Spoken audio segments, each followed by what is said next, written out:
Professeur. Bruno a essayé de nous donner tout ce qu'il y a comme contexte par rapport au système éducatif, c'est-à-dire on a beaucoup à apprendre de la manière dont le professeur dans notre pays doivent comprendre. C'est vrai qu'ils ont un titre honorifique, ils doivent aussi comprendre que les rapports entre étudiants doivent être sains et savoir au fait être capable de pouvoir s'adapter à l'évolution, à tout ce qui se passe ailleurs dans d'autres pays. Ils ne sont pas des dieux, ils doivent s'adapter, tout ça. Alors nous allons passer à une autre étape pour évoluer parce que ça risque d'être très long, il y a beaucoup de choses à parler pour faire quelque chose de si bref et intéressant. Comme nous sommes en train de parler de votre expérience ici en Chine, j'aimerais un tout petit peu savoir, depuis que vous êtes là au fait, du point de vue culturel, qu'est-ce que vous avez donc essayé de voir qui vous a vraiment impressionné? Est-ce qu'il y a eu un choc culturel, quelque chose qui vous a vraiment impressionné dès votre arrivée, que vous avez trouvé que non, la Chine nous propose quelque chose d'incroyable au fait. Est-ce que vous avez eu ces waouh là quand vous êtes arrivé au fait sur le plan culturel? À toi la parole. Merci. Sur le plan culturel, je dirais que la Chine, c'est l'un des pays qui ont vraiment gardé leur culture. Depuis l'Antiquité jusqu'à aujourd'hui, ils n'ont presque pas copié de qui que ce soit. Ils valorisent leur culture. Mais nous, si j'essayais de comparer directement à nous, parfois nous essayons un peu de déprécier la valeur de notre culture congolaise qui est au contraire une très belle culture que j'honore. Et c'est quelque chose qui m'a un peu vraiment enthousiasmé, c'était de voir qu'ils aimaient leur culture, qu'ils honoraient, qu'ils gardaient encore leur valeur. Merci beaucoup Chris pour ton point de vue par rapport à cela. Je vais donc surenchérir avec une autre question, Chris. C'est donc celle de savoir au fait par rapport à leur culture. C'est vrai que c'est un pays qui ne parle pas vraiment toutes les langues comme l'anglais et tout ça. C'est un pays où on ne parle que le mandarin. Alors, comment s'est passée votre intégration et tout? Est-ce que vous avez vaincu les barrières linguistiques? Comment est-ce que ça se passe l'interaction entre vous et les locaux? L'interaction entre nous et les locaux, dans un premier temps, ça ne doit pas être facile. Quand vous arrivez dans un pays, je dirais, à 90%, le chinois qui est parlé, vous avez à faire face à cela. Nous avons eu à utiliser des traducteurs au travers de nos applications dans un premier temps. En utilisant nos téléphones, nous écrivions de textes, ne fût-ce que pour passer les messages. Mais la plus grande difficulté, c'était souvent au niveau où même parfois la traduction par le téléphone ne suffisait pas pour clairement expliquer ce que tu voulais. Parce que y a certains qui n'arrivaient même pas à mieux lire. Souvent, vous rencontrez de vieux qui n'arrivaient pas à mieux comprendre le fond de ce que vous voulez leur demander. Donc, c'est comme ça que nous avons rencontré vraiment des difficultés. Mais ayant appris la langue petit à petit avec la fac, vous allez, à un moment, vous apprenez un peu ni hao, comme on dit ni hao ma, ça va bien. Et on est encouragé ainsi, on va un peu au Shitang, qui est la cantine où on va manger à la restauration. On apprend petit à petit, vous échangez quelques vocabulaires avec les temps, ça a évolué, ça a entré. Et puis on trouvait qu'on pouvait le faire, on s'adaptait facilement. Je vois déjà que vous avez donc cette connaissance-là de parler des petits mots chinois, Shitang et tout ça. Et tout ça, c'est bien déjà, ça montre que vous êtes déjà intégré dans la culture et vous avez un peu la connaissance de quelques mots chinois. C'est déjà bien. Alors, c'est très important quand vous venez dans un pays étranger de pouvoir s'immerger, de pouvoir vraiment genre être dedans, de comprendre en fait comment ils fonctionnent. C'est très intéressant d'approcher aussi de la culture, de la langue et tout ça. Pour le cas de Christ et Bruno, ils sont tous en train d'étudier en anglais, mais après, ils s'intéressent à la langue chinoise. Peut-être votre expérience sera différente. Vous serez peut-être en train de faire vos cours en chinois. Alors, ce sera peut-être une opportunité de pouvoir aussi expérimenter une autre façon de voir les choses. Mais j'aimerais au fait demander à Bruno s'il a un truc à ajouter par rapport à ce que Chris a dit. Parce que tout à l'heure, là, Chris nous a donné un tout petit peu son expérience par rapport à comment il percevait tout ce qui concerne comme la culture, la langue et tout ça et tout. Alors, est-ce que toi, tu as un mot à ajouter par rapport à ce qu'il a dit? Bien sûr que oui, il a quand même staté à pas d'important, mais je peux ajouter quelque chose. Ce que j'ai beaucoup plus apprécié de leur culture, c'est, vous savez, la mentalité des Chinois. Ce que j'ai constaté avec ces gens, c'est que ils savent encourager même si quelqu'un est à 10%. Ça veut dire, tu as mal fait. Tu es conscient que tu as mal fait, mais on t'encourage. si des choses comme ça existaient ailleurs, sinon dans notre pays, beaucoup de gens seraient forts et iraient de l'avant. Vous trouverez quelqu'un en train de chanter. Il chante pas bien. Mais dès qu'il finit, c'est tout le monde qui acclame. Tu te demandes, ça au Congo, on va acclamer. Qui va d'abord le faire? Pourquoi? C'est un peu ok. J'apprécie leur mentalité. Ouais. Oui, en tout cas, merci beaucoup Bruno pour cela. C'est vrai que ça, c'est très intéressant de pouvoir encourager tout ça. Et c'est ça que les Chinois font souvent en fait. Maintenant, je vais surenchérir avec une autre question, c'est celle de savoir, toi en tant qu'étudiant ici en Chine, quels conseils pourras-tu donner à quelqu'un qui aimerait venir en Chine? Voilà, à toi qui aimerais venir en Chine, la première chose, c'est que donne 50% de vie à ton téléphone. Ton téléphone, c'est comme toi, sous une autre forme. Ça veut dire, si tu as ton téléphone en Chine, premièrement, tu ne te perdras jamais. Tu n'auras jamais de difficultés. Dès l'aéroport, dès que tu es là, si tu as ton téléphone, la première idée, comme nous l'avions aussi fait, c'est d'abord de te connecter. Comment demander la connexion? Alors, ne sachant pas, tu dois préparer ton texte dès ton pays. Dès le Congo peut-être, tu écris déjà un texte. Dès que je serai à l'aéroport pour avoir la connexion, je dirai ça. Si je ne sais pas dire, alors j'écrirai un texte et je montrerai à quelqu'un. Aide-moi avec la connexion. En anglais, comment je peux le dire? Can you help me with connection? Wi-Fi, something like that. So, quand quelqu'un va voir, directement, il va te dire avec la connexion. Ça veut dire, venant ici, soyez prêts. Pas seulement ici, je pense qu'ailleurs aussi, aux États-Unis ou dans d'autres pays développés aussi, alors prêtez attention à votre téléphone. En tout cas, c'est la vie. Vous ne pouvez rien faire sans téléphone ici. Nous mangeons grâce au téléphone. Tout l'argent est sur le téléphone.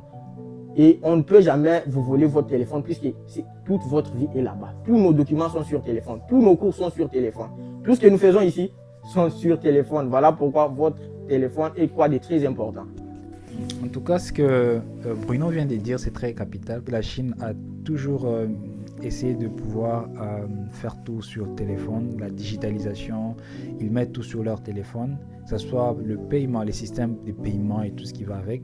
Donc tout est digitalisé. Aujourd'hui, je me rappelle même pas d'un jour où j'ai utilisé les cash. Alors tellement qu'on n'en a presque pas besoin et tout ça, tout est sur téléphone, que ce soit pour le payer, tout ça. Donc c'est vraiment comme ça que la Chine fonctionne. Par rapport à ce qu'il a dit, tu as un autre mot à ajouter concernant des conseils que tu aimerais donner à quelqu'un qui veut suivre les études en Chine en tant qu'étudiant, déjà ayant passé quelques temps ici en Chine. Tu as vécu en fait en Chine pour un temps, tu as eu ton expérience, que tu peux dire, un conseil que tu peux donner par exemple à quelqu'un qui est là, en train de nous regarder, que non, voilà, ça c'est ce que j'aimerais que tu retiennes en venant ici en Chine. Merci. Ça va peut-être paraître lent, mais je vais y réfléchir sur ça. Je me dirais, je vous donnerai un conseil, juste les 4 P. Les 4 P, le premier P, je dirais patience, parce que sans la patience ici en Chine, c'est vraiment compliqué d'aller très loin et d'atteindre son objectif et de finir ses études ici. Donc il faut être vraiment patient. Ça sera peut-être long, enlaçant, mais gardez la patience. Le deuxième P, je dirais rapidement, progrès. Tu dois progresser dans tout ce que tu fais. Vise toujours le progrès. Parce que eux-mêmes, vous verrez qu'ils progressent chaque jour. C'est chaque jour qu'il y a de la nouveauté. Ils ne reculent jamais, ces gens. La troisième des choses, c'est la positivité.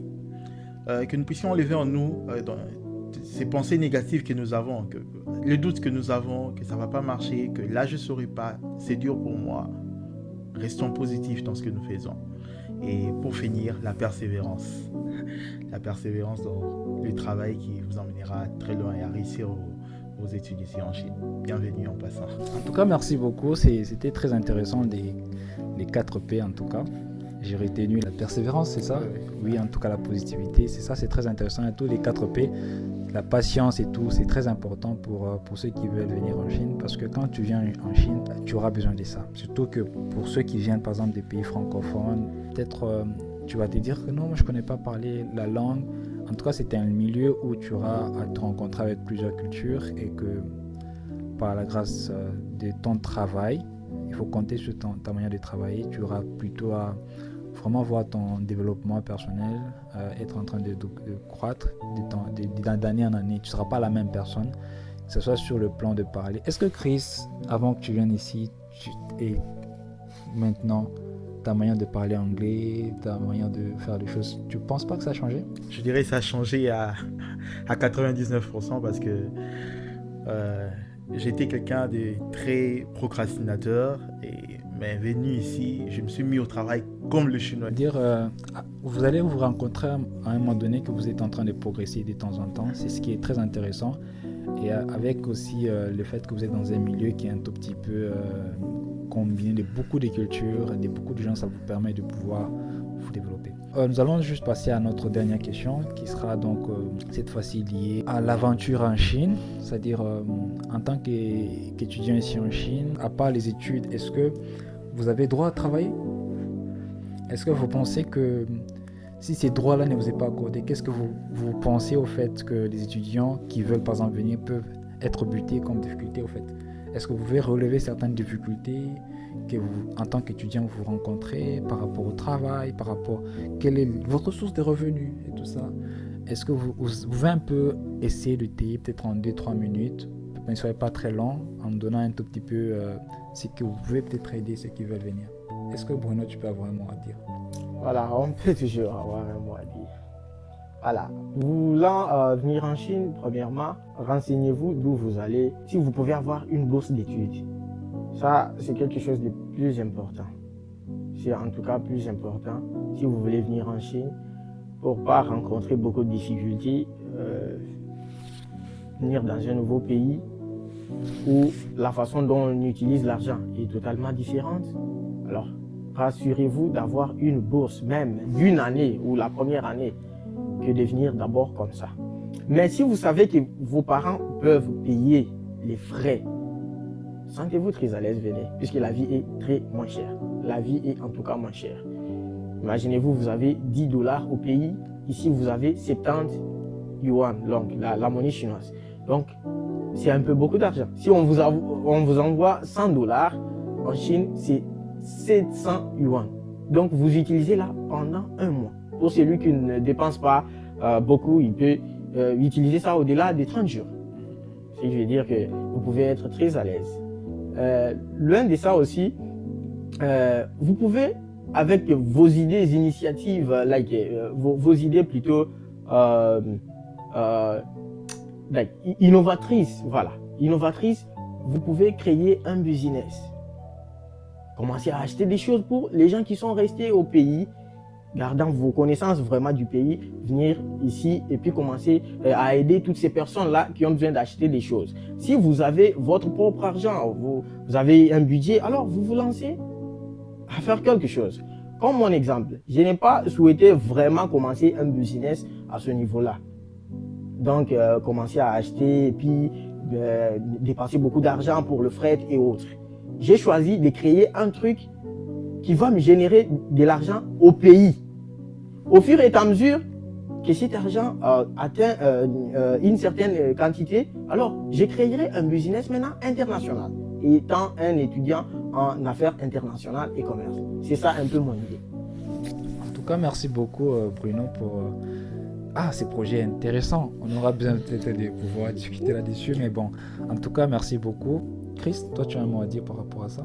Pour corroborer à ce que mon confrère Bruno a eu à dire, j'aimerais vraiment insister ici sur le point que les étudiants ne sont pas permis de travailler ici en Chine, les étudiants internationaux. Donc quand vous venez déjà, mettez-vous en tête que vous ne devez pas travailler, pas un visa étudiant en même temps visa de travail. Soit vous êtes travailleur, soit vous êtes étudiant, et du coup il faut prendre ça au sérieux et respecter en tout cas les lois de la Chine. C'est la moindre chose à faire. Et aussi l'idée de pouvoir gérer ses dépenses serait aussi une idée vraiment capitale et cruciale, parce que quand vous avez une vie parcimonieuse, Cela vous permet en tout cas de ne pas faire face à certaines dépressions, chercher à appeler la famille parce que c'est pas facile déjà de recevoir le dollar et d'aller changer ça assez facilement. Et vous avez déjà des limites en tant qu'étudiant du montant que vous pourrez utiliser. Donc il faut tenir compte de tout ça en tout cas. Et c'est juste ça que je pourrais dire en tout cas. Dépensez parcimonieusement votre revenu et ne demandez pas trop et n'exigez pas trop. Ne copiez pas tout. Faites ce qui vous semble bon à la mesure de vos moyens. En tout cas, merci beaucoup. Alors, comme nous sommes à la fin de notre vidéo, alors vous avez tous suivi les questions qui ont été posées ici. C'était vraiment une interview intéressante que je vous invite à partager.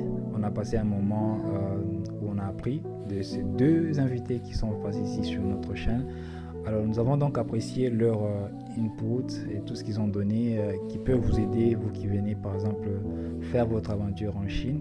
En tout cas, j'espère que ce ne sera pas la dernière fois qu'ils seront là. Peut-être si vous êtes intéressé à connaître un peu plus sur la Chine et que vous avez peut-être un ami, une soeur, un frère qui aimerait passer ici, que ce soit peut-être pour les business, que ce soit pour les études, n'hésitez pas, je pourrais peut-être mettre les coordonnées et surtout n'hésitez pas aussi d'aller dans la description dans la barre des commentaires pour également mettre un commentaire, demander, poser des questions et surtout ils seront là aussi pour voir et si vous avez des questions pour eux personnellement, n'hésitez pas d'aller dans les commentaires.